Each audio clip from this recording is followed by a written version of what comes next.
پیچھے کیا ہے اور ڈیفیکٹ کیا ہے ان کو آؤ سنو، سینہ روشن ہوگا اور انشاءاللہ جو غیر جانبدار ہو کے ان کا بھی بیٹھے گا سینہ مدینہ بن جائے گا۔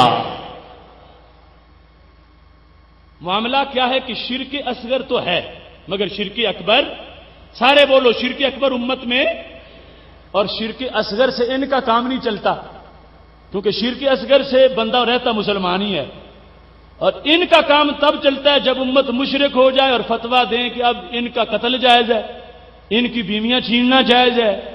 لہذا حکومت کا جو جواز بنانا تھا نجد کے اندر، تو شرک اصغر سے گزارا نہیں ہوتا تھا، اس واسطے ثابت کرنا تھا انہوں نے شرک اکبر، اور قرآن و سنت میں قیامت تک کے لیے بھی یہ امت میں یوں پھیلا ہوا شرک اکبر نہیں ثابت کر سکتے۔ تو انہوں نے کیا کیا، بس تھوڑی سی کہتے ہیں ڈنڈی ماری، ہم نے شرک اصغر کو اکبر لکھ دیا تھوڑا سا۔ اب دیکھو آج ان کے چیلے کہتے ہیں کہ شرک اصغر کی باتیں تم نے گھڑ لی ہیں، شرک اصغر نہیں، بات شرک اکبر کی ہے۔ میں ان کے گھر سے ثابت کرتا ہوں، انہوں نے مانا ہوا ہے کہ بات اصل میں یہ ہے کہ شرک اکبر سے گزارا نہیں ہوتا تھا، شرک اصغر کو ہی اکبر کہہ دیا ہے۔ اس سلسلہ میں اشرف علی تھانوی کی گواہی موجود ہے، یہ حکایات اولیاء جس کو انہوں نے لکھا حکیم الامت اشرف علی تھانوی، یہ کہتے ہیں کہ یہ بڑے مستند تاریخی حالات ہیں اس کے اندر، اس کی بات سنو گے ظلم پہ روح کانپ اٹھے گی، کیا کیا ستم کیا ان لوگوں نے اور کیا کیا ظلم ڈھایا ان لوگوں نے۔ جب اسماعیل دہلوی نے تقویۃ الایمان لکھی کہ جس کے اندر اس نے لکھ دیا کہ سارے ابھی جو میں نے تمہارے سامنے اس کے لفظ پڑھ کے سنا دیے، اس نے کہا کلمہ پڑھ کے بھی مشرک ہیں، کلمہ گو کلمہ پڑھنے والے مشرک ہیں۔ اس اسماعیل دہلوی کو پتا تھا کہ یہ جرم کیا کر رہا ہے۔ یہاں پر اسماعیل دہلوی کے بارے میں اشرف علی تھانوی نے یہ حکایات اولیاء جس کو ارواح ثلاثہ بھی کہا جاتا ہے، اس کے اندر اس کا یہ قول موجود ہے اور بڑی تفصیل کے ساتھ صفحہ نمبر 74 پر پوری بات لکھی ہوئی ہے کہ اسماعیل دہلوی نے جب تقویۃ الایمان لکھی تو اپنے کچھ علماء کے سامنے، جہلاء کے سامنے اس کو پیش کیا۔ یہ میں نے ہائی لائٹ کیا وہ لفظ، اس میں اس شخص نے اعتراف کیا، سننا غور سے، بڑے بڑے لوگوں کے سامنے تقویۃ الایمان رکھ کے کہتا ہے، اشرف علی تھانوی کہتا ہے ان کے سامنے تقویۃ الایمان پیش کی اور فرمایا کہ میں نے یہ کتاب لکھی ہے، کون سی؟ تقویۃ الایمان، اور میں جانتا ہوں کہ اس میں بعض جگہ ذرا تیز الفاظ بھی آ گئے ہیں۔ کیا آ گئے ہیں؟ بولنا، بعض جگہ ذرا تیز الفاظ بھی آ گئے ہیں، اور بعض جگہ تشدد بھی ہو گیا ہے، بعض جگہ تشدد بھی، اور جن پہ ہوا ہے بولو، اس کہتا ہے بعض جگہ تشدد بھی ہو گیا ہے۔ تشدد کیا ہوا؟ کہتا ہے ویسے تو بہت کچھ میں نے کیا ہے، مثال کے طور پر مثلا ان امور کو جو شرک خفی تھے جلی لکھ دیا گیا، چوری پکڑی گئی گھر سے، جواب دیں قیامت تک، شرک خفی کو شرک جلی لکھنے والے مجرم اقبال جرم کر گئے، اور چھوٹا بندہ نہیں، ان کا تو موٹا بندہ ہے۔ اشرف علی تھانوی تقویۃ الایمان کے بارے میں اسماعیل دہلوی کا قول پیش کر رہا ہے کہ اسماعیل دہلوی نے کہا لوگوں ذرا ہوشیار رہنا، آگے گڑبڑ ہوگی، میں کچھ کر بیٹھا ہوں، کتاب لکھی ہے اس میں کچھ لفظ سخت بھی آ گیا، ذرا تشدد بھی کر دیا ہے، تشدد بعض جگہ تشدد بھی ہو گیا ہے۔ مثلا کہتا ان امور کو جو شرک خفی تھے جلی لکھ دیا گیا ہے۔ اس کے بعد اب کیا ہوگا؟ کہتا ہے جب یہ کتاب چھپے گی تو شورش ہوگی، کتاب چھپے گی تو شورش ہوگی، مگر توقع ہے کہ لڑ بھیڑ کر خود ٹھیک ہو جائیں گے۔ دیکھو ظالم کا ہاضمہ تیز کتنا ہے، اب اس کو کچھ چھوٹا جرم ہے، شرک خفی والا مشرک نہیں ہوتا، شرک جلی والا مشرک ہوتا۔ شرک خفی والے کا بیوی سے نکاح نہیں ٹوٹتا، شرک جلی والے کا ٹوٹ جاتا۔ شرک خفی جو ہے وہ مرتد نہیں ہوتا، شرک جلی والا ہو جاتا ہے۔ تو کہتا کہ معمولی کام میں نے کیا ہے، بس شرک جلی کو خفی کو جلی لکھ دیا ہے۔ کہتا کتاب چھپے گی تو شورش ہوگی، مگر لڑ بھیڑ کے سب ٹھیک ہو جائے گا۔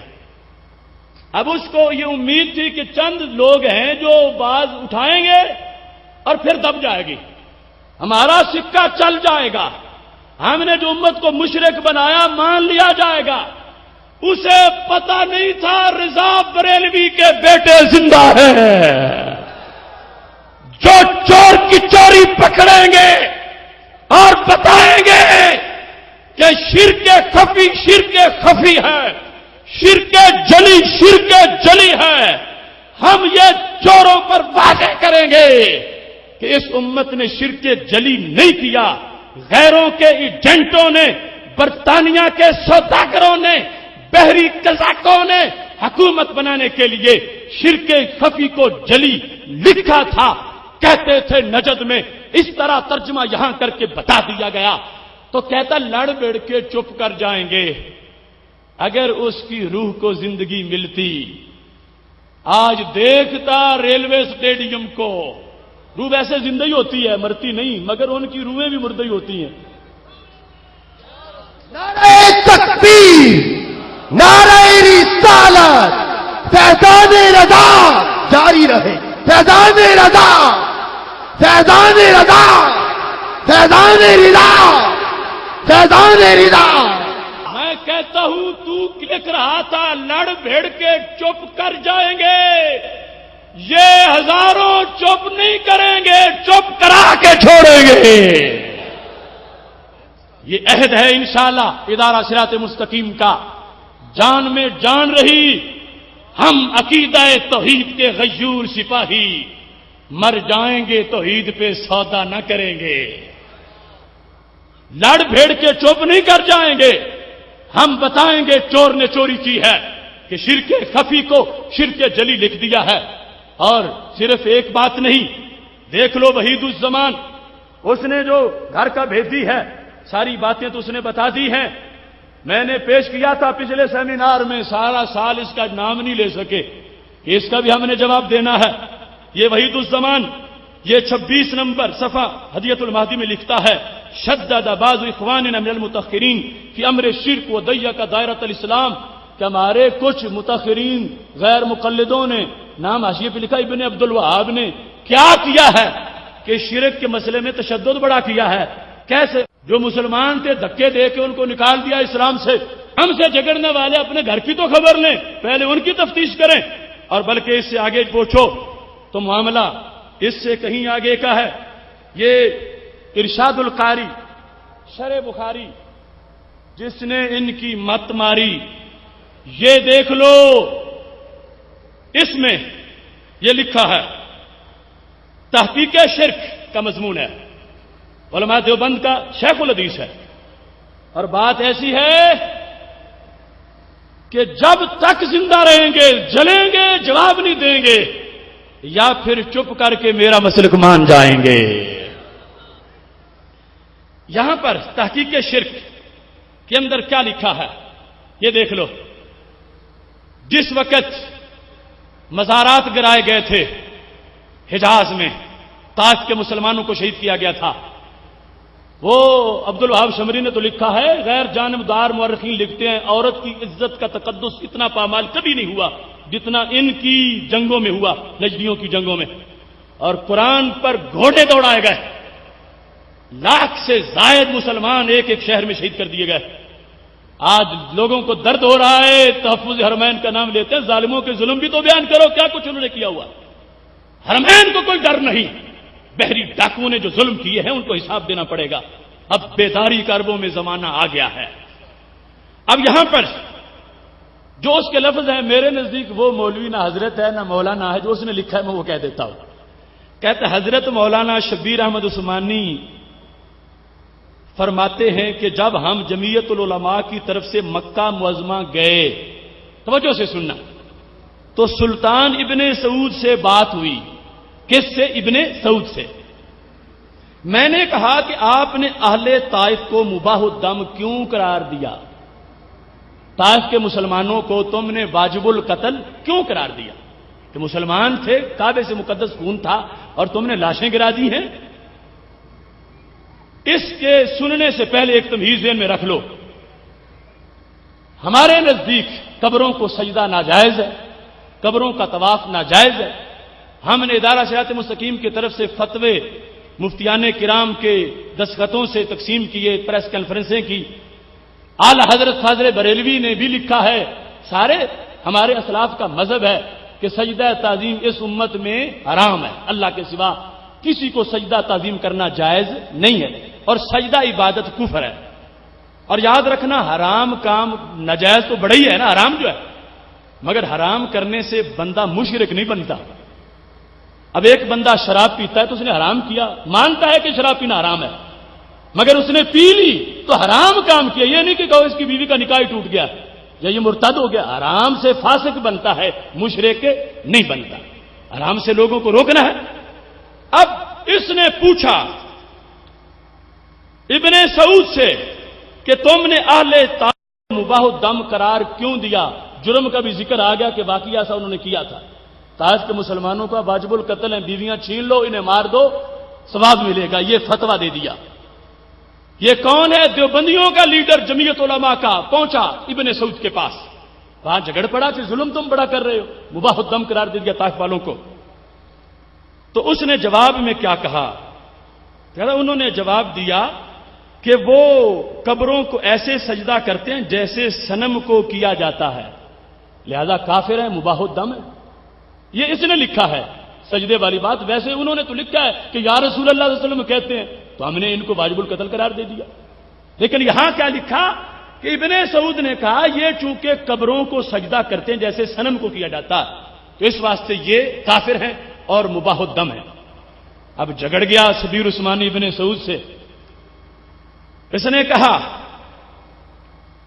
کہتا میں نے کہا جب آپ کے ہاں ہر سجدہ عبادت ہے، ہر سجدہ، تعظیم والا تو ہے ہی کوئی نہیں نا، ہر سجدہ عبادت ہے، تو ہر ساجد عابد ہوگا اور ہر مسجود معبود ہوگا۔ تمہارے نظریے پر ہر ساجد کیا ہوگا؟ عابد ہوگا، عبادت کرنے والا، اور ہر مسجود کیا ہوگا؟ معبود ہوگا۔ تو پھر کہتا ہے تو کیا کسی زمانے میں ایک منٹ کے لیے بھی غیر اللہ کی عبادت جائز رکھی گئی ہے؟ کسی امت میں ایک منٹ کے لیے بھی کیا غیر اللہ کی عبادت جائز رکھی گئی ہے؟ ابن سعود کو شبیر عثمانی نے گھیرا ڈال لیا کہ تمہارے نزدیک ہر سجدہ عبادت ہے، تو ہر سجدہ کرنے والا عبادت کرنے والا ہوگا اور ہر مسجود معبود ہوگا۔ تو پھر رزلٹ کیا نکلا؟ رزلٹ یہ نکلا کہ پوری تاریخ میں جب بھی رب کے سوا کسی نے کسی کو سجدہ کیا تو وہ غیر اللہ کی عبادت کرنے والا بنا۔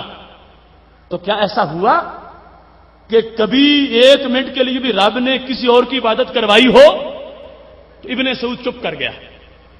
تو شبیر عثمانی نے کہا پھر سنو، سجدے تو فرشتوں سے رب نے آدم علیہ السلام کو کروائے، تمہارے نزدیک ہر سجدہ عبادت ہے، تو فرشتے بن گئے غیر اللہ کی عبادت کرنے والے، آدم علیہ السلام بن گئے معبود۔ وَخَرُّوا لَهُ سُجَّدًا، حضرت یوسف علیہ السلام کے بھائیوں نے، والدین نے ان کو سجدہ کیا۔ تمہارے نزدیک ہر سجدہ عبادت ہے، تو رزلٹ کیا نکلا؟ حضرت یوسف علیہ السلام کے بھائی غیر اللہ کی عبادت کرنے والے ہوئے اور حضرت یوسف علیہ السلام اللہ کے شریک معبود بن گئے، معاذ اللہ۔ جواب دو ابن سعود، تمہارے نزدیک جب ہر سجدہ عبادت ہے تو پھر تو قرآن میں شرک آ گیا، جبکہ ہمارے نزدیک کیا ہے کہ سجدہ تعظیمی پہلی شریعتوں میں جائز تھا، عبادت کا نہیں، تعظیم کا، جب حضرت یوسف علیہ السلام کو ہوا تھا۔ اس میں وہ تعظیم کا بھی جائز نہیں رب کے سوا کسی کو، لیکن پہلے جائز تھا۔ تم کہتے ہو کہ ہر سجدہ عبادت ہے۔ جب یہ بات ابن سعود کے سامنے شبیر عثمانی نے کہی، کہتا میں نے کہا قرآن مجید میں ہے وَإِذْ قُلْنَا لِلْمَلَائِكَةِ اسْجُدُوا